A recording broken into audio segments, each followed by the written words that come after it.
Smuggler রাজেন্দ্রকে হাতে নাতে ধরে পুলিশে দিয়ে আহিরের কুকীর্তির প্রমাণ পেল রাঙ্গা। হ্যাঁ বন্ধুরা, আমরা এমনটাই দেখতে পাবো রাঙ্গামতি তীরন্দাজ ধারাবাহিকের আগামী পর্বগুলোতে।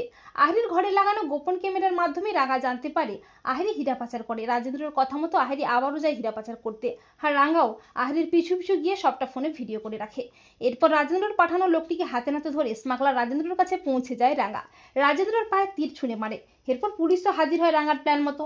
আর রাজেন্দ্র রাঙ্গার তীরের ভয়ে, তীরের যন্ত্রণায় ছটফট করতে করতে সব সত্যিটা বলে দেয়, এমনকি আহিরির কুকীর্তিও ফাঁস করে। রাজেন্দ্র বলে, আমি আহিরি সেনকে দিয়ে হীরা পাচার করাই। এমনকি রাঙ্গামতির ওপর আহিরির অনেক রাগ।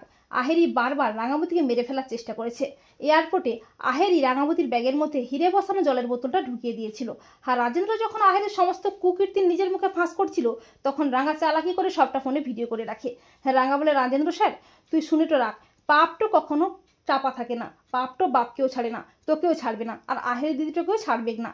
এরপর পুলিশ স্মাগলার রাজেন্দ্রকে অ্যারেস্ট করে। আর রাঙ্গা বলে, আহির দিদি এখন তোর প্রাণ ভ্রমণটাও আমার হাতে, তোকে তো অন্যায় শাস্তিটা পেতেই হবে।